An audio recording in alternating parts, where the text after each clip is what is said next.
Hello again, brothers and sisters. Jack Talcott here.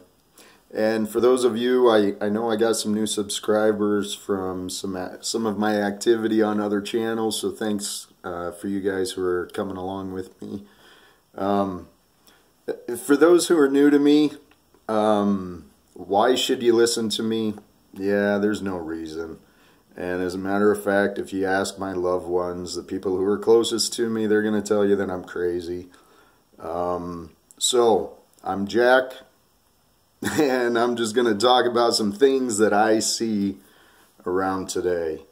And here's the thing. What is sane? Sane is defined by the collective standard of norm. What's acceptable? That's what the definition of sanity really boils down to.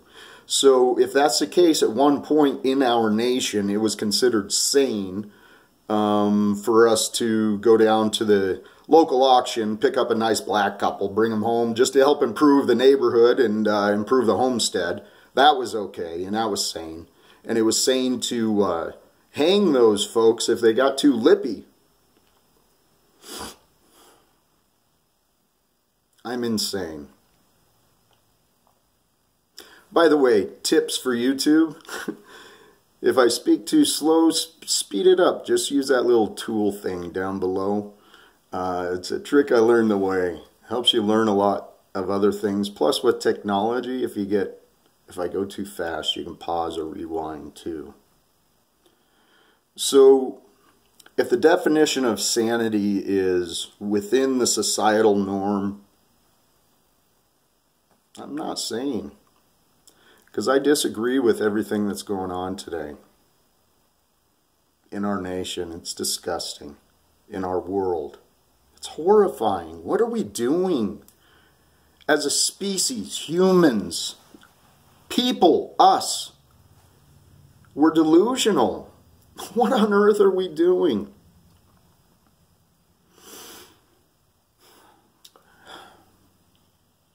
It really is. It's Matrix. Brothers and sisters, it's red pill, blue pill, but it's time we wake the hell up. We can't continue down this path that we're on. We're destroying our planet. We are causing damage to nations that's going to last for generations to come unless we change directions. And that's collectively. So for those who don't know what I'm talking about, for those of you who have come from other channels, you already do. But for those who don't know what I'm talking about, start asking questions. There's truthers out there, and I suggest you start to look, and I suggest you start to listen. Q is a great source. The QAnon. They're doing some incredible work. Be careful not to blindly follow anyone, however. Because this current administration is creating some evils. Any nation, I've said it before, and it's not my words, any nation that refuses to respect its planet has no respect for its citizens. This current administration is rolling back EPA regulations for the purposes of strengthening our economy. We've become diseased with deception. We are deceived into fearing socialism. Socialism is sharing. Capitalism creates abundance and lack. Lack creates fear. Fear is an absence of faith in evil. Evil lies in fear. Fear allows control, allows domination. This is capitalism. We've been fooled into believing those who have money have power. That we are powerless if we have not. We've been taught to fear socialism because a lot of people died. A lot of people are suffering right now under communism.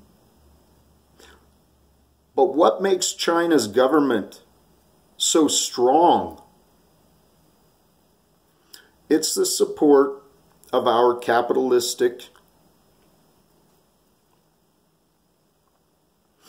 corporations helping share technology with organizations that have clear intent on domination and control of their citizens. But it's our American dollars and our stock exchange which helps keep that tyranny in control. And so I say it's not socialism that's evil, it's tyranny. And if you think we aren't suffering from tyranny right now in the United States of America, we're quickly headed towards a police state. And if we don't start paying attention, well, it doesn't have to happen. Okay, and that's the good news. The simplest thing is becoming better people. And we become better people by accepting our own actions, accepting the consequences, accepting that we, United States citizens, collectively are a part of the oppressions that other nations are suffering, and we are supporting the oppression of ourselves through supporting this current administration.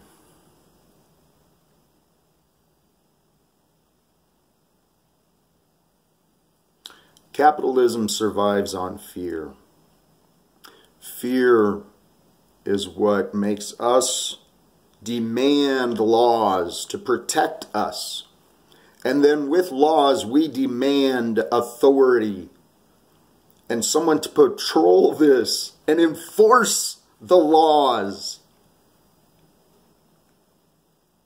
And then with brutality, we insist upon cameras for our law enforcement.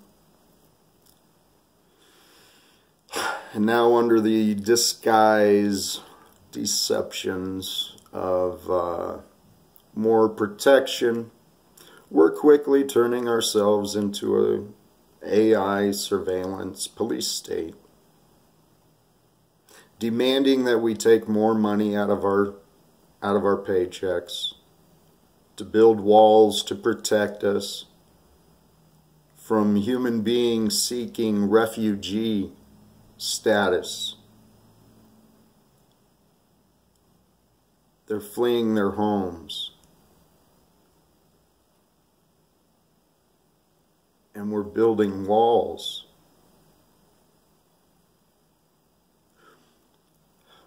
As Lincoln said, you know, and they're not enemies. They're human beings. What are we doing? Good Lord, people.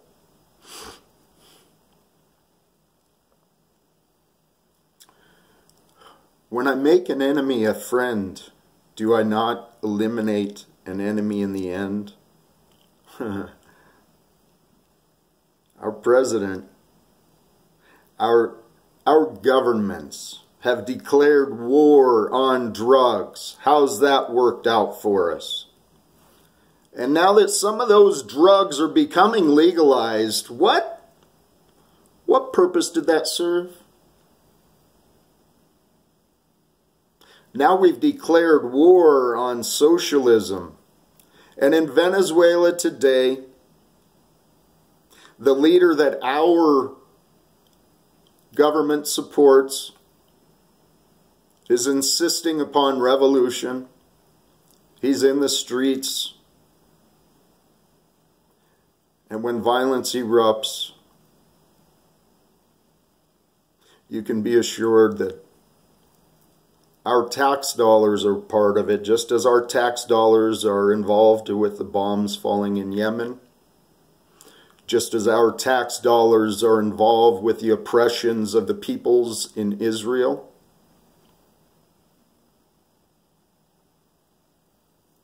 Just like our consumerist dollars directly support the oppression by the Chinese state.